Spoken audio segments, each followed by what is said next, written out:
There was no escaping this morning's early start. We had a lot of ground to cover, and the junk in the landy was hardly a picture of perfection. The early bird may get the worm, but the earlier birder gets the shot, and we had a finfoot to find. The African finfoot is notoriously shy, dwelling in slow-moving streams and rivers, living off snails, frogs and crabs, and hardly ever showing its face to man. To find one, we'd have to be incredibly dedicated, especially here in the further southern reaches of its distribution. Photographing one, however, promises to be a completely different story.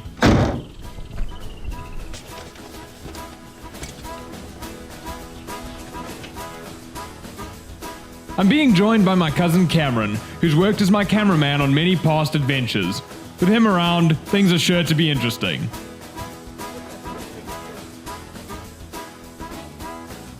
Our first mission was to travel deeper into the Finfoot's territory. Here the lands are crisscrossed with rivers and waterways, and our hope was to catch this treasure bird off guard on his home turf. And the best place to do that was Ndumo River Lodge.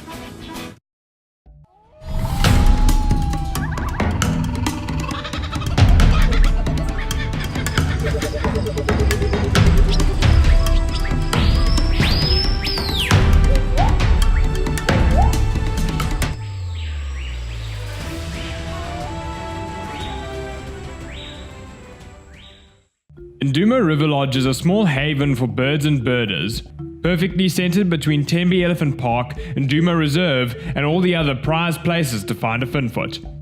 The River Lodge is bird-focused, catering not only for the birds of its habitat, but for the birders as well. Knowing that many come from far and wide to find these elusive species, the lodge keeps tabs on the local sightings and an eye on the best birding spots, encouraging birders to make use of its perfect location and even allowing us to stay free of charge as part of showing their support for the birding community.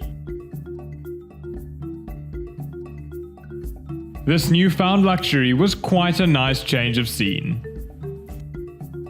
Right next door is Tembe Elephant Park, a reserve established to protect the elephants of the region, made famous by a single watering hole that attracts the lumbering beasts from miles around.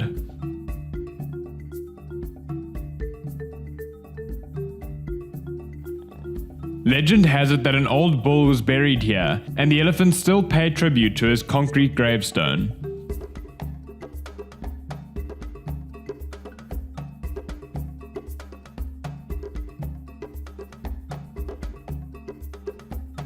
Tembe may be known for its birding, but there was a disappointing lack of finfoot at this pristine mudhole. However, something else caught my attention. Stuck. Okay, not now. Don't get me. Whoa. Eastern tiger snake. That is a cool snake. He's mildly venomous. May give me a little bit of a headache at most, but should be fine. Famous last words. It's just such an incredible snake. The colors on this thing. Man. I brought him down here. You guys can get a bit... Brought him down here so you can get a bit of a better look at him. So he'll have been out there looking for little geckos and skinks and tree lizards and all that. Maybe even the odd baby agama.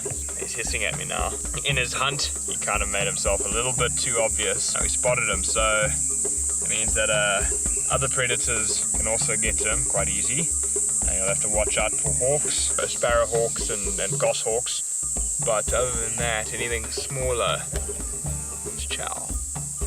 This is the third snake that we've seen since being here. I'd like to up those numbers a few, so we might head back out after dark again.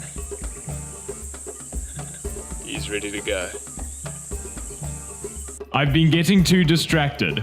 With all the excitement, I'd almost forgotten that I still had a bird to find. And it was only the next morning that we set out again, venturing deeper into the finfoot's murky habitat.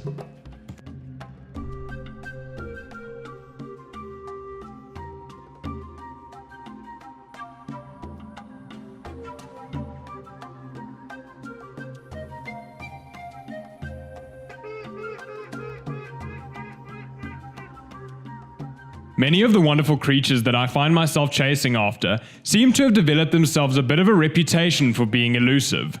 Ironically, it seems to be the thing that attracts my attention in the first place. But when it comes to being slippery, the African Finfoot takes the cake. These furtive birds are the masters of stealth. Only the lucky few and the persistent nutjobs will ever get to see one, foraging in the early hours of the morning. A stagnant, leisurely river, lined with thick riverine bush, meant we could not have chosen a better location.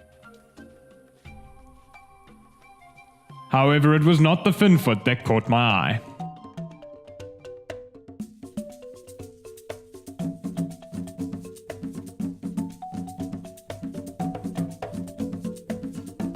Broad-billed rollers often occupy similar habitats to the African Finfoot, though they tend to stick to the fig tree tops above the river.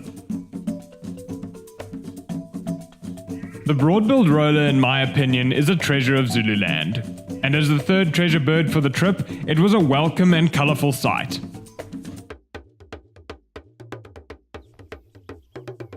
Unfortunately, it was the only sighting, had the Finfoot only been as eager to put on a show as the broad-billed roller. This is our second day out, looking for Finfoot. And we walked quite a bit further down the river. We spooked a herd of buffalo at one point. But another early morning and no sign just yet, so we'll keep looking.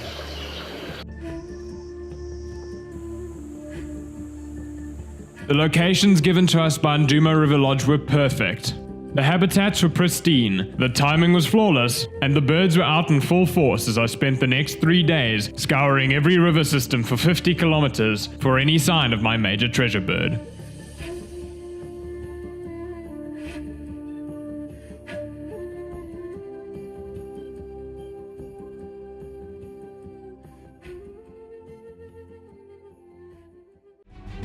Don't forget to subscribe and keep up with the latest adventures, and read about my greatest journey yet in my book Josh's Big Year, Deserts to Jungles.